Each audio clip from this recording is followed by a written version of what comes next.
ለልጆቻችሁ ስንል ለድሮ ለነበረን ፍቅር ስንል ቤተሰቦቼን ደግሞ አትደውይ ምናምን የምትይው እኔ አይደለም። ቤተሰቦች እንድንደውል መጀመሪያ ሀሳብ የመጣ ነው።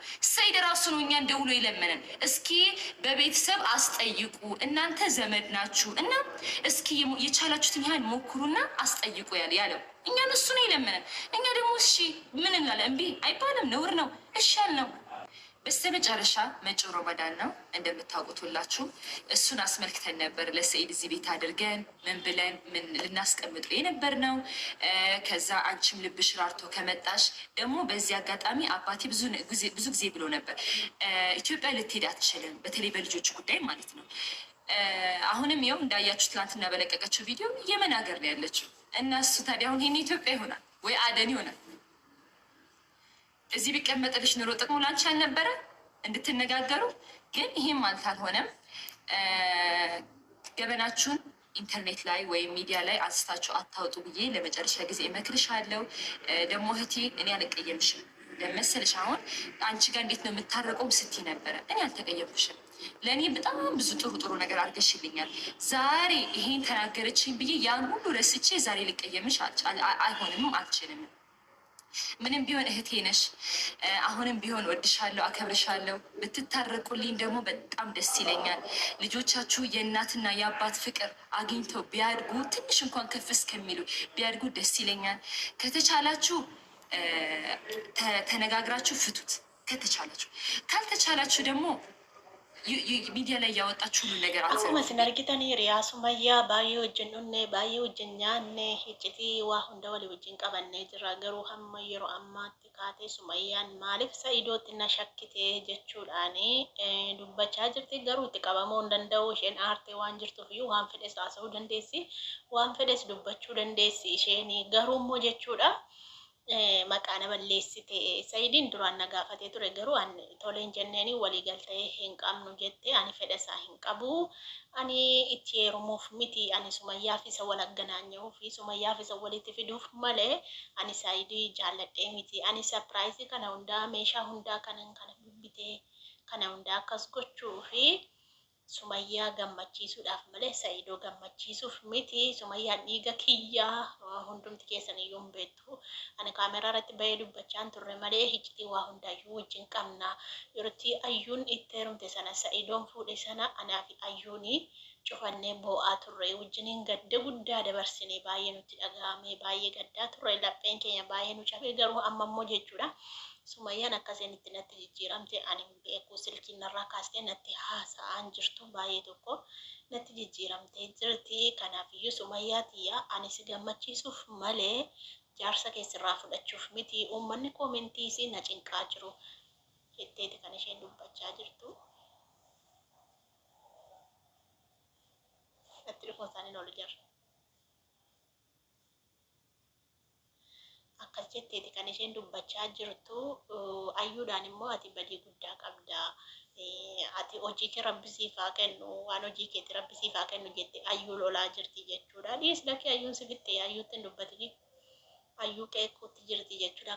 Kana hundaan ga'e ayyuudha. Kan sadarkaa kanaan ga'ee ijoollee isaa battanee maatii isaa battanee ayyuudha waan ta'eef hojii kee Rabbi siif haa kennu siin jettee jirti. Ayyuu sammaande የሰማነ እውነቴን ነው እኮ dhageessee jirtaa jechuudha. Kanaaf kan isheen amma aartee dubbattee jirtu waa'ee Sumayyaanii Sa'iidoon narratti fuuchuu fi ammallee jettee jaartii sadaffaa jetteeti kan isheen dubbachaa jirtu. Ani jaartii sadaffaa Sa'iidoodhaaf ta'uu hin danda'u. Kan duraaniyyuu ayyuun hin balleessite jedhee ayyuutti iyyuu gadduutti jira, ayyuutti iyyuu aaruutti jira waan ta'eef ani Sa'iidootti heerumuuf miti. Sumayyaati yaa hin dogoggorini, hin tasaasatin, hin dogoggortee jetteeti kan isheen dubbachaa jirtu. Sumayyaan akkuma beekamu gaddaa baay'ee aartee dubbattee jirti jechuudha. Kanaaf yoo araaramuu barbaadde kan maallaqa koo baasee sapiraayizii kana gochuu barbaadee fi waan si gammachiisuuf taateef malee waan Sa'iidoo gammachiisuuf miti. Abbaa kiyyatti illee himeera, haadha kiyyatti illee himeera. Haati kiyya dubbii kana keessa hin seenini, dubbii kana keessa hin lixini lakkii naan jette haati kiyya.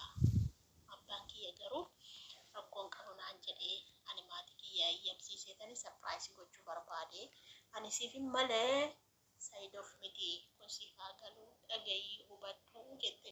Ijoollee keef jecha galii ijoolleen abbaa barbaachistii keessattuu ijoolleen shamaraa yeroo ammaa kanatti abbaa barbaachisti waan ta'eef ijoollee keef jedhiiti deebiiti abbaa manaa keetti galii jettee ani maatii gaafadheen ture Sayidoon maatii gaafadhu jennaani maatii gaafadheen ture isa kanallee nattaartee jirti maaliif maatii kiyya dattee gaafatte jetteeti nattaartee jirti silkiillee narraan kaaftu moobaayiliin illee Sayidoon natti kenniif jedhe sanallee hin diddee gaafadhee jennaan natti deebiste. Kanaafiyyuu hiriyummaan keenya akkasitti iccitii walii gaddiiguu miti. Yooni gaarii siif yaade ati maaliif hamtuutti na fudhatta? Ani hundaafiyyuu ati waan aarii qabduufiyyuu homaa waan sitti mufadhu hin qabu. Homaa waan sitti aaru tokkollee hin jiru. Asirratti yoon balleesse dhiifama naaf godhi ani si gammachiisuudhaaf malee. Akka ati natti aartu yookaan immoo akka ati natti mufattu miti. Anaaf maatiin kiyya dursaniyyuu naaf himanii jiru akkan dubbii kana keessa hin seenne jette. Kanaafiyyuu jennaani Sumayyaadhaani kana kan isheen dhaamaa jirtu malee jaalala Sayidoo irraa akka hin qabne himtee jirti jechuudha dhugaa jiru. Jaalala dhugaa akka waliin hin qabne himaa jirti akka jaalala hiriyyummaa yookaanis immoo akka obbolummaatti isaan ilaalaa lachuu isaaniiyyuu baay'een jaalladhaan jaalallee gidduu keenya iyyuu hin jiru jetteeti kan isheen dubbachaa jirtu ayyuun iyyuu hin balleessite haadhaa fi abbaa fi ilmoo gargar baastee isheen iyyuu itti taphattee isheedhaaf iyyuu hojii ishee rabbi kennuuf hin jedhaan akkamittiin ijaarsa namaatti heerumaa. Kanaaf iyyuu ani barbaadu waan akkasiitiif miti ani kan hin gammachiisu barbaade maatii kiyya mari'eessisee ishee gammachiisuuf malee ani Sayidoof miti. Maaliif akka itti na yaaddi maaliif akka itti na hubatta ati jetteeti kan isheen lolaa jirtu jechuudha Sumayyaayi.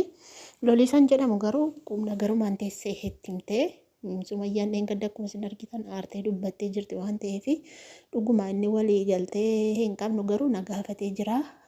Ani immoo yaada kaaseen jira waan inni itti heerumu miti jettee yoon dogoggoruu baadhee gaafaan itti kana xiqqoo gara na dabarsa waan ta'eef malee mucayyoon akka waan isaan gidduun jirre dubbattee jirti. Ani isinitti mee jira bara. Mucayyootu akka waan miira keessa galee haasa'utti shakkamte malee Sayidoon miira keessa galee iyyuu haasa'an jiru bar mucayyoo wajjini. Namni jaalalaan qabame jaalala galee keessa galee haasa'u ijarraa beeksisa waan ta'eef mucayyoon akkasuma xilxifinnaa yookaanis immoo intinii qabdi hoo'ina kana qabdi malee jaalala keessa galtee miti natti fakkaata. Sumayyaan egaa kanatti fa'aamtee fudhattee irraa cittee jechuudha. Garuu sigaan beekamu yoo jaallattee sigaanan jaalladhe kanaaf akkana godha jettiire hin dubbattus dhossuu dandeessi.